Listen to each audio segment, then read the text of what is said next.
हाँ जी, अब देखो आपका जो नेक्स्ट टॉपिक है ना, ये भी दोनों टॉपिक जो है कल किया था हमने बोर साइंस एंड स्टैटिस्टिक्स वाला, उसका डिस्ट्रीब्यूशन लॉ, और ये एक फर्मी डिराक डिस्ट्रीब्यूशन लॉ, ये दोनों हैं, ये दोनों 8 मार्क्स में ही आ जाते हैं। अब ये ऐसे क्वेश्चन है, अगर ये 8 मार्क्स में आए ना तो इसके साथ ऑप्शनल क्वेश्चन कोई नहीं होता। ठीक है, बहुत इंपॉर्टेंट क्वेश्चन है दोनों। अब जैसे बोर्ड साइंस्टीन किया था वो लगभग उससे प्रीवियस जो मैक्सवेल बोल्ट्जमैन किया था लगभग उससे बिल्कुल कंपैरिजन में था। आज भी जो ये वाला है ये इसके साथ कंपैरिजन के अंदर है। ठीक है, अच्छा अब इसमें देखो, फर्स्ट ऑफ ऑल मैं एक बार थोड़ा सा इसके अंदर रिवाइज करवा देता हूँ कि जो आपके पास फर्मी डिस्ट्रीब्यूशन है, दैट इज अगर आपके पास फर्मी डिस्ट्रीब्यूशन है, अगर आप ये कंसिडर कर रहे हो बच्चे, तो फर्मी डिस्ट्रीब्यूशन के अंदर आपके पास क्या होगा, फर्मी डिस्ट्रीब्यूशन के अंदर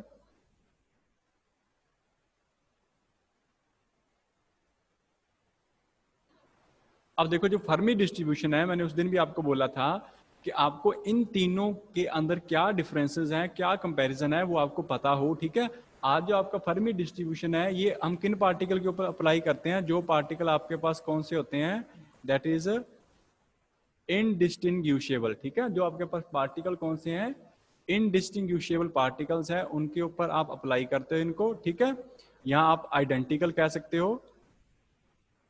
ठीक है, आइडेंटिकल पार्टिकल होंगे। अच्छा नेक्स्ट क्या है, एक तो इनडिस्टिंग्विशेबल पार्टिकल है, एक आपके पास आइडेंटिकल पार्टिकल है।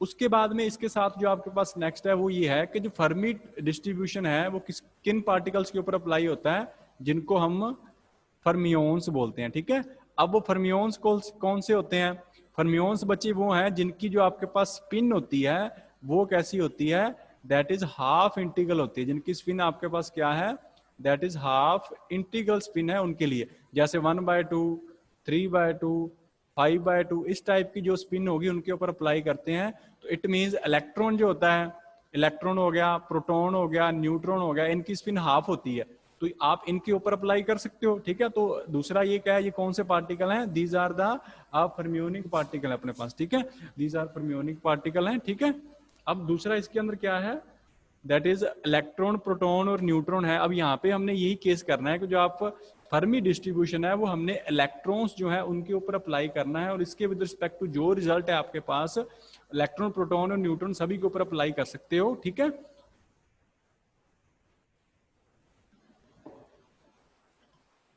तो आज जो हमने फाइंड करना है ना वो यही फाइंड करना है कि जो ये फर्मियोनिक डिस्ट्रीब्यूशन होता है वो किस टाइप का डिस्ट्रीब्यूशन होगा।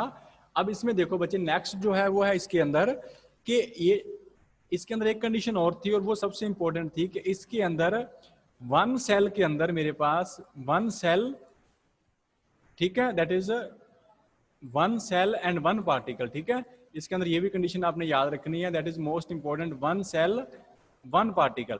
एक सेल के अंदर एक ही पार्टिकल आ सकता है, एक से ज्यादा पार्टिकल पॉसिबल नहीं है। ठीक है, अब अगर उनके क्वांटम नंबर सेम हैं, अगर क्वांटम नंबर अलग अलग है देन इट मीन्स कि वो पॉसिबल है, लेकिन बीएससी तक आप बस इतने रखो कि एक सेल है तो एक ही पार्टिकल आएगा, एक से ज्यादा पार्टिकल नहीं आएगा। ठीक है, क्योंकि यहाँ पे हम डिस्ट्रीब्यूशन जो कर रहे हैं वो सेम चीज का होगा, इलेक्ट्रॉन का ही होगा, सेम है, तो वहां पे कंफ्यूजन थोड़ी सी नहीं कंफ्यूजन नहीं होगी। तो दैट इज वाई आपने बस यही याद रखना है कि एक सेल एक ही पार्टिकल उसके अंदर आएगा। ठीक है, तो ये आपका दैट इज डिस्ट्रीब्यूशन हो गया, फर्मी डिस्ट्रीब्यूशन। क्लियर है बच्चे, अब नेक्स्ट क्या है, नेक्स्ट जैसे हमने प्रीवियस लेक्चर्स के अंदर किया हुआ है कि एक आपने फेज स्पेस कंसीडर करना है, ये आपका फेज स्पेस है बच्चे। ठीक है, अब इस फेज स्पेस को हमने नंबर ऑफ कंपार्टमेंट्स के अंदर डिवाइड कर दिया, मान के चलो ये आपके नंबर ऑफ कंपार्टमेंट्स हैं, जैसे हमने प्रीवियस लेक्चर के अंदर किया था, ये आपके नंबर ऑफ कंपार्टमेंट्स हो गए। ठीक है, इस तरह से फेज स्पेस को नंबर ऑफ कंपार्टमेंट्स के अंदर हमने कर दिया डिवाइड। अब ये आपका फर्स्ट कंपार्टमेंट है, ये सेकंड है, ये थर्ड है, ये फोर्थ है, इस तरह से कोई ith आएगा, कोई i+1 आएगा, और लास्ट वाला आपके पास कंपार्टमेंट कौन सा होगा, k कंपार्टमेंट। हमेशा हमने ऐसे किया है। तो फर्स्ट वाला जो कंपार्टमेंट है बच्चे उसकी आपके पास उसमें नंबर ऑफ पार्टिकल n1 होंगे, उसके अंदर जो आपके पास नंबर ऑफ सेल्स होंगे वो g1 होंगे, उसकी जो एनर्जी होगी वो आपके पास u1 होगी। ये हमेशा सेम चला आया है, सेम प्रीवियस जितने भी लेक्चर हुए हैं उनके अंदर हमने सेम ही कंसीडर किया है। ठीक है, तो आज भी ये आपका क्या रहेगा, सेम रहेगा, इसके अंदर भी कोई चेंज नहीं है, जैसे हमने पहले डिस्कशन किया है, ये भी आपके पास वैल्यूज वगैरह सेम ही डिस्कशन होगा। ठीक है, तो अब बच्चे क्या है, जैसे हमने प्रीवियस लेक्चर के अंदर एग्जाम्पल से किया था ना, आज भी हमने यही फाइंड करना है कि अगर आपकी ये कंडीशन हो जाए कि एक सेल के अंदर एक ही पार्टिकल आ सकता है, तो उस केस में उसकी थर्मोडायनेमिकल प्रोबेबिलिटी क्या होगी। ठीक है, अब यहाँ पे बच्चे आप सपोज करो कि लेट करो यहाँ पे जो आपके नंबर ऑफ सेल्स हैं वो ग्रेटर देन है एन आई से। ठीक है ना, कोई आयत के लिए यहाँ आप सिंपल कह सकते हो कि जो आपका G1 है वो ग्रेटर देन N1 है। आप ऐसी कंडीशन कोई चूज कर लो, और इसमें ऐसा ही होता है। ठीक है ना, क्योंकि जो आपके पास नंबर ऑफ सेल्स होते हैं फर्मियोनिक डिस्ट्रीब्यूशन के अंदर वो ज्यादा होंगे और नंबर ऑफ पार्टिकल आपके पास कम होंगे। जैसे मान के चलो आप किसी भी मटेरियल के लिए आप उसका एनर्जी लेवल लिखते हो, तो कैसे लिखते हो, इस तरह से आप एनर्जी लेवल लिखते हैं। शायद आपने कहीं ना कहीं तो ये चीजें देखी होंगी, एनर्जी लेवल्स वगैरह। यहाँ पे कोई इलेक्ट्रॉन है, यहाँ से जंप करके ऊपर चला जाएगा, तो एनर्जी लेवल देखो कितने और इलेक्ट्रॉन एक ही है। नंबर ऑफ पार्टिकल कम होंगे और नंबर ऑफ लेवल्स या नंबर ऑफ जो आपके पास सेल्स हैं वो क्या होंगे बच्चे, ज्यादा होंगे। ठीक है, तो इसके लिए आप एक कंडीशन चूज करके चलो कि जो G1 है वो ग्रेटर देन है N1। तो मैं G1 के लिए, चलो सपोज करो हमारे पास यहाँ पे जो आपका G1 है वो आप सपोज कर लो कि मेरे पास जो G1 की वैल्यू है, आप सपोज करो कि जो G1 है मेरा वो 4 है। यहाँ पे लेट कर लो कि जो G1 है वो आपके पास 4 है, और आपके पास जो N1 है वो आपके पास कितना है बच्चे, 2 है। तो अब आपने क्या करना है, दो पार्टिकल हैं और चार आपके पास क्या है, लेवल्स हो गए, चार आपके पास सेल हो गए। जहां जैसे उस दिन किया था कि आपके पास पहले एक कॉलेज है, कॉलेज को आपने रूम में कन्वर्ट कर दिया, दैट मीन्स कि आपने फेस स्पेस को कंपार्टमेंट में कन्वर्ट कर दिया। अब उसमें से आपने एक कंपार्टमेंट चूज किया है, दैट मीन्स आपने एक रूम चूज किया है, और उस रूम के अंदर 4 डेस्क हैं और आपके पास 2 स्टूडेंट है, और आपने 4 डेस्क के ऊपर 2 स्टूडेंट अरेंज करने हैं। लेकिन कंडीशन क्या है कि एक डेस्क के ऊपर एक ही स्टूडेंट आएगा, 2 नहीं आ सकते। ठीक है, आज कंडीशन ये होगी। पहले कंडीशन थी कि जितने मर्जी आप किसी एक डेस्क के ऊपर बैठा सकते हो, लेकिन that is not possible in this case. ठीक है, तो अब देखो यहाँ पे क्या होगा, अगर वो चीज पॉसिबल नहीं है तो आपने बच्चे यहाँ पे अरेंजमेंट करनी है। तो आपके पास 2 मिनट्स हैं, मुझे अरेंजमेंट बताओ कि कितने अरेंजमेंट आप कर सकते हो। आपके पास 4 लेवल्स हैं, दीज आर द 4 लेवल्स, और 2 पार्टिकल आपने अरेंज करने हैं। कितने आपके पास अरेंजमेंट आएंगे, आपका फर्स्ट ऑप्शन है 5 अरेंजमेंट हो सकती हैं, सेकंड ऑप्शन है 6 अरेंजमेंट हो सकती हैं, थर्ड ऑप्शन है आपके पास 8 अरेंजमेंट हो सकती हैं, और फोर्थ ऑप्शन आपके पास है 4 अरेंजमेंट हो सकती हैं। 2 मिनट्स है आपके पास और मुझे ये रिजल्ट चाहिए, कितनी अरेंजमेंट हो सकती हैं। 2 पार्टिकल 4 सेल हैं और एक पार्टिकल एक ही सेल में आएगा, 2 नहीं आ सकते। 2 मिनट्स है आपके पास, करो इसको।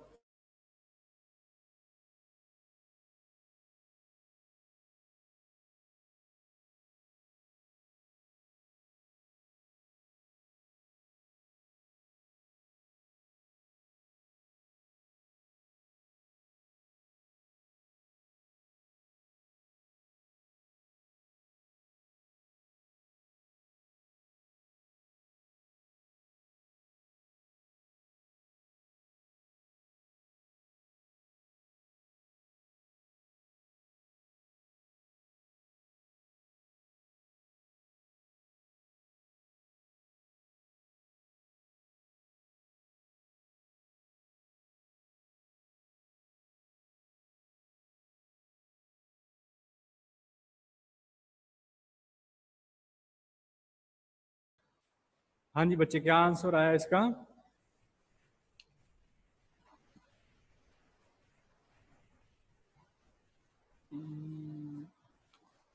हाँ भी गुरशरण, आवाज आ रही है बच्चे। Yes, sir. Sir, I think 6 arrangements only. क्या आंसर आएगा इसका, The 6 arrangements. 6 आंसर आ रहा है। ठीक Yes. है, चलो देखते हैं एक बार दूसरों का क्या आया है। हाँ भी रणवीत कौर,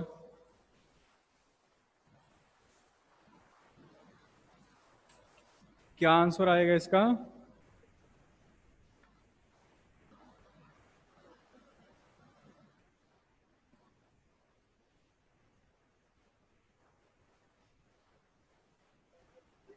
Sir, 6 है.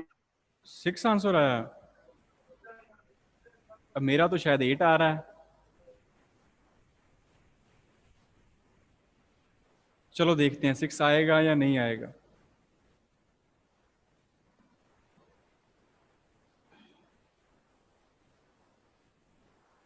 हाँ जी, अब देखो इसके अंदर, अब तक मैंने 2 स्टूडेंट से पूछा है और उनका आंसर है 6 है। अब पता नहीं ये 6 सही है या नहीं सही है, चेक करते हैं। अब इसमें देखो आपके पास क्या है, दैट इज 4 आपके पास सेल है और 2 आपके पास पार्टिकल है। ये मान के चलो आपका फर्स्ट आ गया और ये आपके पास आ गया सेकंड, ठीक है। उसके बाद में क्या हो सकता है, ये सेम सिचुएशन रखनी है आपने। यहाँ पे ये स्टूडेंट पहला यहाँ पे आ गया और दूसरा स्टूडेंट यहाँ पे आ गया। उसके बाद में सेम सिचुएशन यहाँ पे होगी। ये मेरे पास 4 सेल हैं, ये पहला स्टूडेंट यहाँ पे है और उसके बाद में एक स्टूडेंट आपका यहाँ पे हो सकता है, ठीक है। अच्छा नेक्स्ट क्या होगा, नेक्स्ट आपके पास ये 4 आपके पास फिर सेल जो हैं 4 ही हैं। अब पहला स्टूडेंट आ गया यहाँ पे और दूसरा स्टूडेंट आपका आ गया यहाँ पे, ठीक है। उसके बाद में क्या सिचुएशन हो सकती है, 4 ही मेरे पास सेल हैं, पहला स्टूडेंट यहाँ पे है और एक स्टूडेंट आ गया यहाँ पे। अच्छा नेक्स्ट क्या हो सकता है यहाँ पे, अब यहाँ पे नेक्स्ट जो है दैट इज, अब ये भी एक हो सकता है कि एक यहाँ पे हो स्टूडेंट और एक आपके पास स्टूडेंट कहाँ पे हो, यहाँ पे हो। इसके अलावा कोई आपके पास पॉसिबिलिटी है यहाँ पे या नहीं है, नहीं है यहाँ पे पॉसिबिलिटी, ठीक है। तो इट मींस अगर 4 पार्टिकल्स दे रखे हैं और सॉरी 4 सेल दे रखे हैं और 2 पार्टिकल दे रखे हैं, तो आपके पास जो that is number of arrangements आएंगे आपके पास, जो उसकी थर्मोडायनेमिकल प्रोबेबिलिटी आएगी वो बच्चे कितनी आएगी, इसका आंसर आपके पास क्या आएगा, 6 आएगा। Provided the condition must be satisfied, that condition is that कि आपके पास एक सेल के अंदर एक ही पार्टिकल आएगा, more than one particle possible नहीं है, ठीक है। तो अच्छा अब देखो इसके अंदर क्या होगा, अगर ये उस दिन भी हमने ऐसे किया था, अगर आंसर ये 6 आया है तो इसकी अगर मैं प्रोबेबिलिटी लिखूं, अगर इसकी मैं प्रोबेबिलिटी इस वे से लिख रहा हूँ कि मान के चलो ये W1 के लिए प्रोबेबिलिटी है और मैं इसके लिए फॉर्मूला ये लिख रहा हूँ बच्चे कि इसका जो फॉर्मूला है मेरे पास, वो मान के चलो इसका फॉर्मूला मैं लिख रहा हूँ G दैट इज G1 का फैक्टोरियल डिवाइड बाय N1 का फैक्टोरियल और बाद में मैं कर दूं G1 माइनस में N1 और इसका फैक्टोरियल, और जो आंसर आपका आएगा वो आपका आंसर 6 होना चाहिए। तो अब देखते हैं इस तरह से इसको लिख के प्रोबेबिलिटी सेम आ रही है नहीं आ रही। अब G1 का फैक्टोरियल मतलब 4 का फैक्टोरियल डिवाइड बाय N1 का फैक्टोरियल दैट मीन्स 2 का फैक्टोरियल और multiply by G1 minus N1 करोगे तो 4 माइनस 2 फिर 2 फैक्टोरियल आ गया। अच्छा अब इसको सोल्व करोगे तो क्या आएगा, 4 multiply 3 multiply by 2 divide by क्या आएगा, 2 मल्टीप्लाई बाय 2, ये 2 से 2 कट गया और ये 2 से ये 2 कट गया, टोटल मेरे पास आंसर कितना आ गया, आंसर आ गया 6। तो देख लो जो हमने वैसे अरेंजमेंट फाइंड किए हैं जहां आपने ये फॉर्मूला अप्लाई किया, दोनों के लिए आपका आंसर क्या है, सेम आया। तो इट मींस आपकी फर्स्ट कंपार्टमेंट की जो प्रोबेबिलिटी आ रही है वो G1 factorial divide by N1 factorial into G1 minus N1 factorial आएगी। तो उस दिन जो हमने किया था ये आपकी फर्स्ट के लिए आ गई, तो इसी तरह की आपके सेकंड के लिए आएगी और थर्ड के लिए आएगी। तो अब मैं सेकंड के लिए लिखूंगा, सेकंड के लिए आपके फिर क्या आएगी, अगर W2 लिखोगे बच्चे तो वो क्या आ जाएगी, that is G2 factorial divide by N2 factorial into क्या आ जाएगा, G2 माइनस N2 का फैक्टोरियल। इस तरह से आपके पास W3 आएगा, W4 आएगा, ये हमने सेम कर रखा है, ठीक है। तो अगर आपने इस पर्टिकुलर स्टेट की जिसके अंदर आपने मान के चलो GI पार्टिकल किसी NI के अंदर अरेंज करने हैं या टोटल आपने ये कंपार्टमेंट्स के अंदर अरेंजमेंट करनी है पार्टिकल्स की, आपके पास G टोटल लेवल हो जाए और N आपके पास टोटल पार्टिकल्स हो जाएं, तो उस केस में आपके पास जो थर्मोडायनेमिकल प्रोबेबिलिटी टोटल क्या होती है, हमने उस दिन भी किया था W1 multiply by W2 multiply by W3, इस तरह से सभी की आपने क्या करनी है, मल्टीप्लाई करनी है। तो अब यहाँ पे मल्टीप्लिकेशन लिखोगे तो मल्टीप्लिकेशन के कारण यहाँ पे क्या हो जाएगा, देखो यहाँ पे आपने वैल्यू निकली है, W क्या आ जाएगा मेरे पास, W1 की वैल्यू क्या है मेरे पास, ये आ गया G1 का फैक्टोरियल डिवाइड बाय N1 का फैक्टोरियल इंटू क्या आ गया G1 माइनस N1 का फैक्टोरियल, और इसकी मल्टीप्लाई आपने फिर किससे करनी है, G2 factorial divide by N2 factorial और साथ में क्या आ जाएगा G2 माइनस N2 का फैक्टोरियल। तो इस तरह से ये मल्टीप्लाई चलती जाएगी। तो अब मल्टीप्लाई को लिखने के लिए हम जो स्टैटिस्टिकल प्रोबेबिलिटी है, जो स्टैटिस्टिकल मैकेनिक्स है, उसके अंदर हम कौन सा सिंबल यूज करते हैं, जो आपका बिगर पाई होता है हम उसे यूज करते हैं। तो इसको W का आप क्या लिख सकते हो, इस तरह से कैपिटल पाई लिख के जो आप इसकी वैल्यू ले सकते हो कि I इज इक्वल टू 1 से लेकर आई इज इक्वल टू कहाँ तक जाएगा, ये आपके पास के तक जा सकता है, क्योंकि टोटल कंपार्टमेंट कितने हैं, के है ना, तो आपके पास क्या आ जाएगा, ये आ जाएगा जी आई का फैक्टोरियल डिवाइड बाय एन आई का फैक्टोरियल इनटू में क्या आ जाएगा, जी आई माइनस एन आई का फैक्टोरियल। तो ये यहाँ तक थर्मोडायनेमिकल प्रोबेबिलिटी बच्चे आ चुकी है आपकी, इस तरह से आप फाइंड कर सकते हो। क्लियर है, तो ये आपके पास W आ गया। और ये जो आपके नोट्स है ना, इसमें जो वे दे रखा होता है वो आपका स्टैटिस्टिकल मैकेनिक्स के अंदर लिखने का वे होता है, लेकिन उसको समझने का वे वो नहीं है, ठीक है ना। समझोगे आप इसी टाइप से कोई एग्जांपल वगैरह करके आप समझ सकते हो इस चीज को, ये प्रोबेबिलिटी कैसे आई है, ठीक है ना। जो आपने W1 निकाला था, जहाँ W2 निकालोगे वो इस टाइप से आई है, लेकिन आप जब इसको लिखते हो तो उसको अलग वे से लिखा जाता है। जैसे हमने स्टार्टिंग में सेकंड यूनिट के अंदर किया था, नंबर ऑफ मीनिंगफुल अरेंजमेंट कितने हैं, नंबर ऑफ मीनिंगलेस कितने हैं, दोनों को डिवाइड करके फिर आंसर आता है, वो आपका आंसर ये होता है, ठीक है। तो वो आप एग्जाम्पल से भी कर सकते हो, इसमें कोई प्रॉब्लम नहीं है, जो बच्चा जैसे चाहे एग्जाम्पल से कर दो, एग्जाम्पल से कर देना। मैंने एग्जाम्पल से यहाँ पे करवा दिया और नोट्स के अंदर आपका वो थियोटिकल लिखा हुआ कैसे होगा, ठीक है। तो एग्जाम्पल से करोगे तो बेस्ट है, सबसे बेस्ट होता है एग्जाम्पल की हेल्प से अगर आप उसको एक्सप्लेन कर रहे हो, ठीक है बच्चे, हो जाएगा। तो यहाँ तक हमने कर लिया। अब नोट्स के अंदर देखो, ये आ गया मेरे पास, यहाँ पर W की वैल्यू यहाँ तक हमने कर लिया, ये वैल्यू आ गई इतनी, ठीक है बच्चे। अब इससे पहले भी हमने आपके दोनों टॉपिक्स किए हैं जो जहाँ पे हमने लॉ फाइंड किए हैं, चाहे वो बोर्स आइंस्टीन था, चाहे वो मैक्सवेल बोल्ट्जमैन था, वहाँ पे भी हमने लॉग फाइंड किया था, उसका डेरिवेटिव किया था, इक्वल टू 0 पुट किया था। आज भी सेम ही करना है, कोई सिचुएशन के अंदर चेंज नहीं है, ठीक है। तो अब इसके ऊपर मैं ज़्यादा टाइम स्पेंड नहीं करूंगा, इसको जस्ट मैं एक बार ऊपर से एक्सप्लेन ही कर रहा हूँ। ये हमने दो बार कर लिया, आप खुद कर लोगे, इसके अंदर कोई ऐसी डिफिकल्टी नहीं है, सेम ही प्रोसीजर है, ठीक है। तो यहाँ पे W आ गया, तो log W का फॉर्मूला क्या हो जाएगा, ये आपका m डिवाइड बाई n है, तो log m divide by n का फॉर्मूला अप्लाई करोगे तो ये आ गया log m माइनस में log n हो जाएगा, ठीक है। तो ये आपके पास नीचे वाली वैल्यू थी, उसके ऊपर आप फिर फॉर्मूला अप्लाई कर लोगे, log m इंटू n का फॉर्मूला, ये वैल्यू आपके पास आ जाएगी। और ये मैं 2 लेक्चर्स के अंदर करवा चुका हूँ, इसके अंदर कोई डिफिकल्टी नहीं है, सिंपल है, हो जाएगा ये वाली वैल्यू, ठीक है। अब नेक्स्ट देखो फिर क्या करना है, फिर हमें क्या करना है, यहाँ पे स्टेलिंग फॉर्मूला है वो यूज करना है। क्या होता है आपके पास स्टेलिंग फॉर्मूला, जो log n फैक्टोरियल होता है वो किसके इक्वल होता है, n log n माइनस में n। तो यहाँ पे स्टेलिंग फॉर्मूला आपने यूज करना है इस इक्वेशन के अंदर। तो देखो आपके पास रिजल्ट कैसे चेंज होगा, अगर आप यहाँ पे स्टेलिंग फॉर्मूला यूज करोगे, जैसे ये है आपके पास दिस वन, ये फॉर्मूला यूज करने के बाद में यहाँ पे यूज करोगे, यहाँ पे भी यूज होगा और यहाँ पे भी यूज होगा, ये सारी वैल्यूज यहाँ पे यूज करके ये आपके पास आंसर आ गया, दैट इज log W, ये वैल्यू आ जाएगी, ठीक है। अब इसमें भी क्या है, कुछ वैल्यू कट रही है, कुछ वैल्यू नहीं कट रही, जैसे ये आपके पास माइनस जी आई है, ये प्लस जी आई है, ये प्लस एन आई है, ये माइनस एन आई, कट जाएगा। बाकी जो वैल्यूज बचेंगी वो आपके पास ये वाली वैल्यूज हैं। अब बच्चे इनको मैं स्टेप वाइज स्टेप नहीं एक्सप्लेन करवा रहा कि ये सारी वैल्यूज कैसे आएंगी, अब आप BSc सेकंड के स्टूडेंट हो, 1-2 टॉपिक आपको करवा दिए, ये आप खुद कर लोगे, सिंपल मैथमेटिक्स है, इसके अंदर कोई नहीं, log m इंटू एन या log m बाय n का फॉर्मूला लगना है, हो जाएगा ये, ठीक है। अब नेक्स्ट देखो, नेक्स्ट मेरे पास क्या है, ये फॉर्मूले वगैरह अप्लाई करके जैसे हमने प्रीवियस केसेस के अंदर किया, अब इसका डेरिवेटिव इक्वल टू 0 पुट करना है। हाँ चलो, डेरिवेटिव जो है वो मैं यहाँ पे एक बार एक्सप्लेन कर देता हूँ, इसमें थोड़ी सी कंफ्यूजन हो सकती है।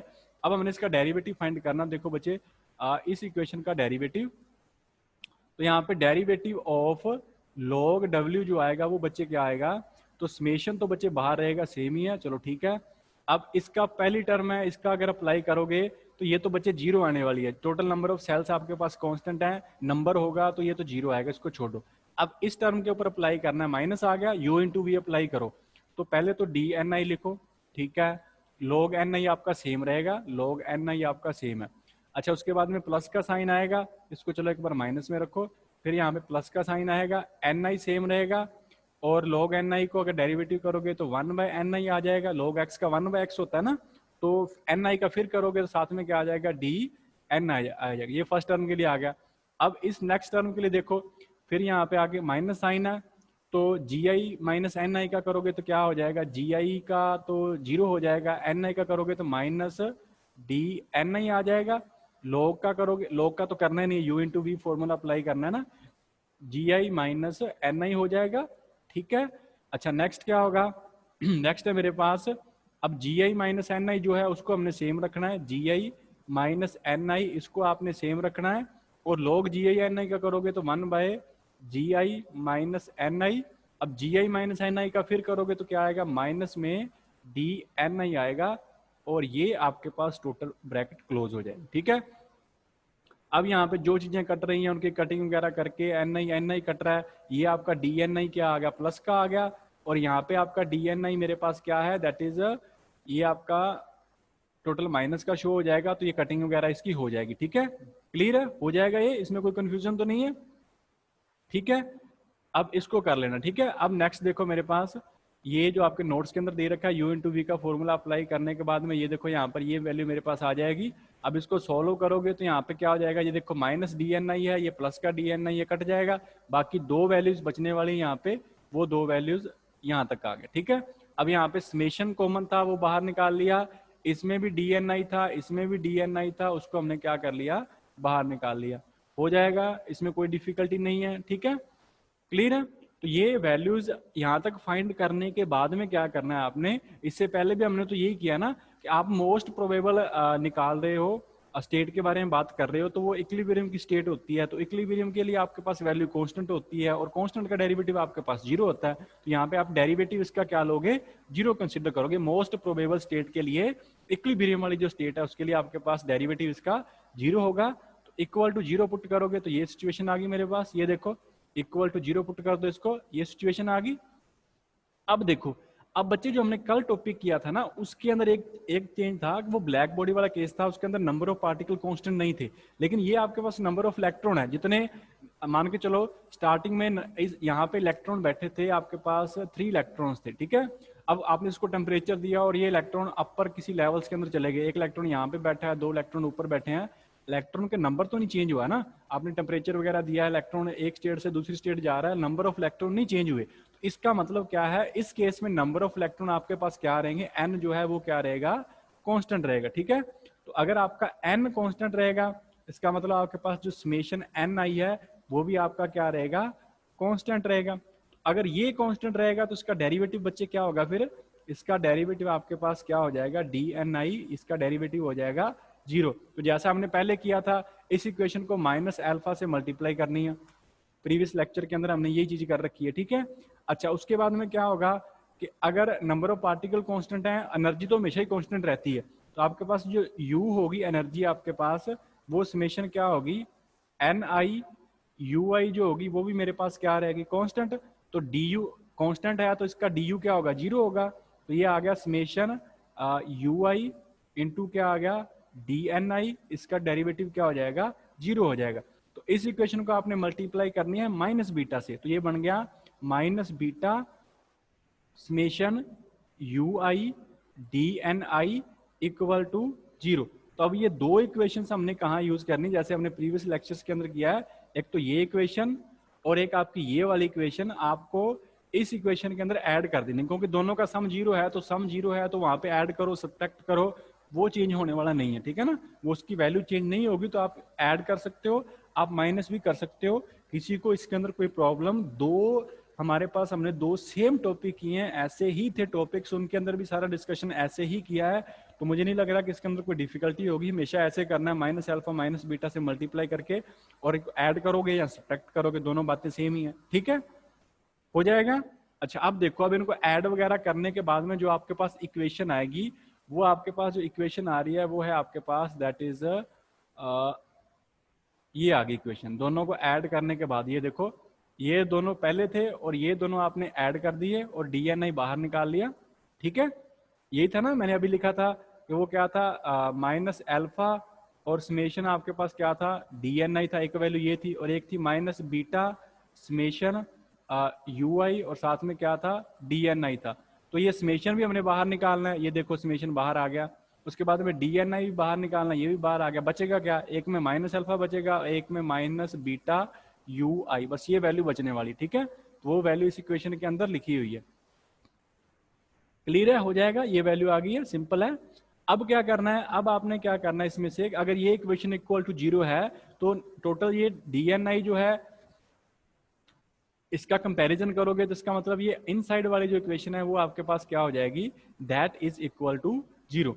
तो वो इक्वल टू जीरो होगी तो आपके पास क्या हो जाएगा, ये सेंटर वाली इक्वेशन इक्वल टू जीरो आ गई। तो अब यहाँ पे आपने क्या करना है, ये फर्स्ट दो वैल्यूज के ऊपर आपने log m माइनस एन का फॉर्मूला अप्लाई करो। यहाँ पे log m माइनस एन क्या होता है, log m divide by n हो जाएगा, और ये माइनस अल्फा माइनस बीटा दूसरी साइड जाएगा, इस साइड जाएगा तो क्या हो जाएगा, अल्फा प्लस में बीटा यू आई। क्लियर है, किसी को कोई कंफ्यूजन इसके अंदर?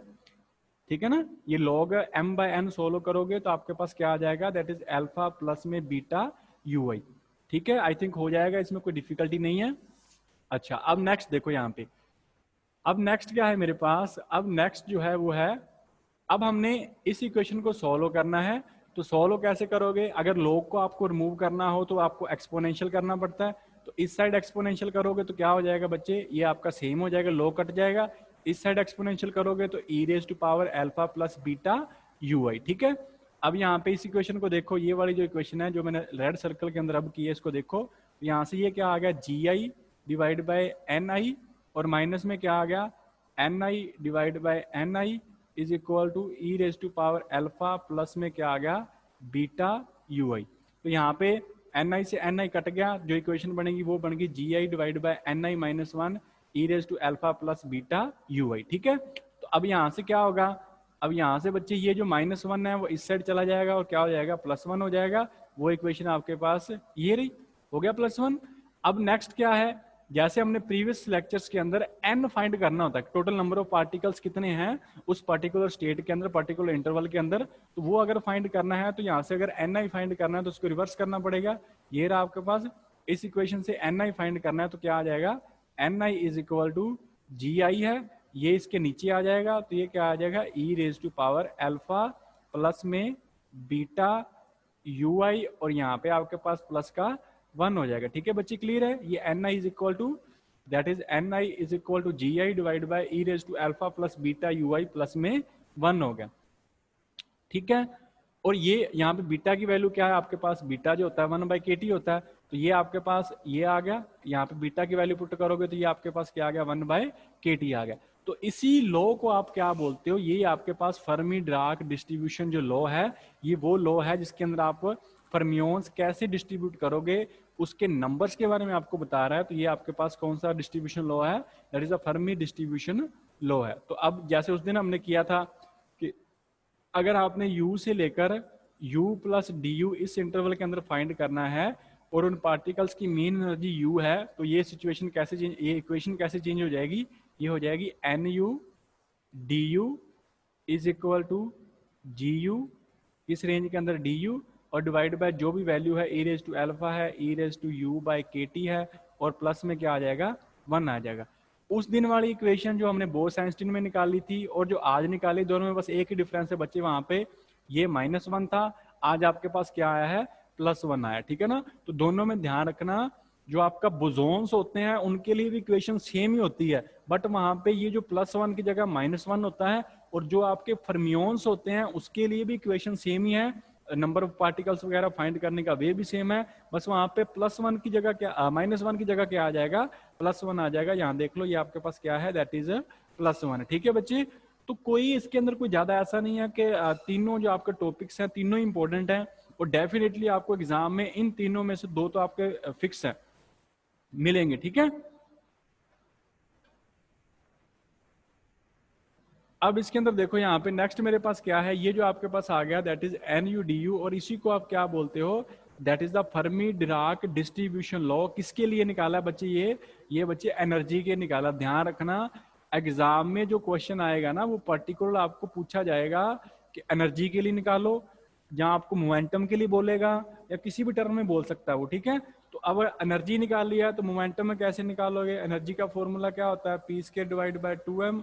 तो यहाँ से डी यू वगैरह निकाल के, जैसे मैंने करवाए हुए पीछे जो स्पीड वेलोसिटी डिस्ट्रीब्यूशन करवाया था, वो हर केस में अप्लाई होता है, लेकिन ऐसा जरूरी नहीं है कि आपको हर केस में करवाया जाएगा, एग्जाम में वो पूछ सकते हैं। तो आपको वहां पे बता दिया है कि मोमेंटम को एनर्जी में कैसे चेंज करोगे, मोमेंटम को स्पीड में कैसे चेंज करोगे। तो आप एनर्जी को भी मोमेंटम में कर सकते हो, एनर्जी को भी स्पीड में कर सकते हो, इसमें कोई कंफ्यूजन नहीं होनी चाहिए, और इसमें कोई डिफिकल्टी भी नहीं है। जब चाहो जिस मर्जी इक्वेशन को जैसे मर्जी मोल्ड कर लो।